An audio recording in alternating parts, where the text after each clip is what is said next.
Hoje, vamos mergulhar nos resultados do primeiro trimestre de 2025, da Petrobras.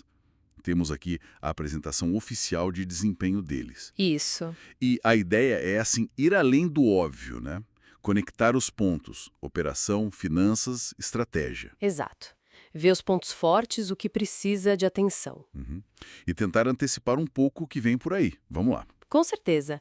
É um trimestre bem interessante, sabe? Números fortes, mas também com sinais importantes sobre o futuro, né? Diante do cenário global. Bom, começando pelo operacional, que teve bastante movimento.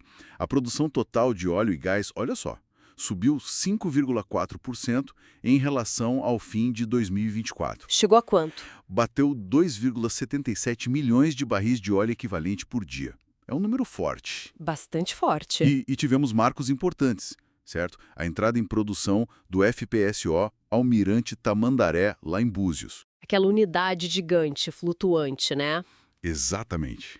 Com capacidade para 225 mil barris por dia. E ainda chegou outro, o FPSO Alexandre de Gusmão, para Mero. Sim. Qual o impacto real disso, além do volume em si? Olha, é bem significativo. Mostra, a capacidade de execução da Petrobras em projetos que são complexos, de longo prazo. Entendi. Esses FPSOs são cruciais para destravar o potencial do pré-sal, sabe? Para garantir a produção futura. É a máquina de crescimento da empresa funcionando, né? Faz sentido. E fora isso, teve mais coisa. Confirmação de novas descobertas. Sim, vi isso. Aquela primeira venda de combustível marítimo com conteúdo renovável lá na Ásia, novo contrato de exportação para a Índia. Muita frente de atuação. E aumentos de capacidade na refinaria RNST e na UPGN, lá no Complexo Boa Ventura. Ufa, bastante coisa acontecendo ao mesmo tempo. Pois é. E o fascinante é ver como essa atividade toda na operação se traduz, direto nos números financeiros. Como foi isso? O lucro líquido ajustado, tirando aqueles efeitos não recorrentes, deu um salto de 31% sobre o trimestre anterior. 31%? Isso. Chegou a 4 bilhões de dólares. É um aumento bem expressivo. Nossa. E o EBITDA ajustado, que mede a geração de caixa operacional, também subiu 8%. Para 10,7 bilhões de dólares. Okay. E o fluxo de caixa livre cresceu 20%. Claramente, o maior volume produzido e vendido foi o grande motor aqui.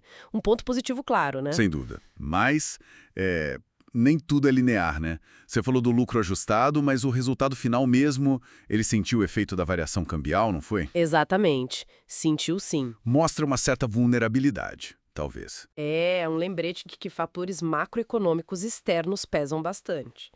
Outro ponto de atenção é a dívida bruta, que aumentou um pouco. E por quê? A maior parte disso vem do arrendamento do FPSO Almirante Tamandaré, que entra no balanço agora. Entendi. O lease... Isso. Contudo, é crucial notar que a dívida ficou dentro da faixa que a própria empresa definiu como meta lá no plano de negócios, tá? Não estourou o limite. Certo, importante. E falando em plano, vamos para os investimentos?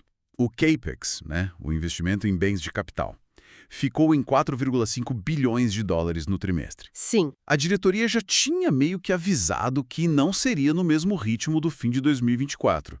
E, se confirmou. Sim, mas olha... Não é um número baixo, né? E tá ligado a entregas físicas importantes. Tipo? Avanços na construção de novas plataformas e um recorde de interligações de poços para um primeiro trimestre. Isso nos últimos 8 anos. Interessante. Mostra que o dinheiro está sendo aplicado na execução dos projetos que estavam planejados, sabe? Entendi. E isso se conecta com a remuneração para os acionistas também, certo? Certo. Declararam dividendos de 11,7 bilhões de reais. Correto.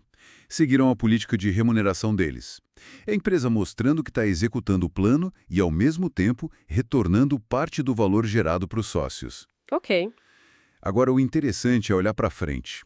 A Petrobras diz que a estratégia central não muda, mas já adianta que o próximo plano de negócios vai considerar um novo patamar de preços do petróleo. O que isso sinaliza na prática? Uma cautela maior? Parece que sim. Sinaliza uma preparação para um cenário talvez menos favorável que o atual. Entendi. Eles mencionam ações para reforçar a resiliência, otimizar gastos, proteger o fluxo de caixa livre e priorizar projetos que deem retorno mais rápido. Faz sentido. É uma postura prudente, né? um ponto de atenção para a gente observar como fica o equilíbrio da companhia mais para frente. Então, para a gente resumir, tivemos um trimestre com operação forte, que impulsionou resultados financeiros sólidos, pontos muito positivos, sem dúvida. Sim, Os investimentos seguem o plano, dividendos robustos. Por outro lado, tem essa questão da dívida ligada aos arrendamentos. que está controlada, mas aumentou. Exato. E principalmente essa sinalização de preparação para preços de petróleo talvez mais baixos. Exato. E isso, bom, isso nos deixa com uma questão central para observar nos próximos trimestres, né? Qual seria?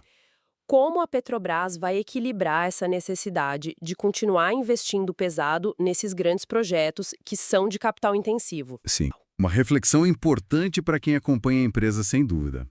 Bem, com isso acho que fechamos nossa análise dos resultados da Petrobras. Agradecemos a atenção de todos. Se curtiram esta discussão e querem continuar acompanhando, não deixe de se inscrever aqui no nosso canal.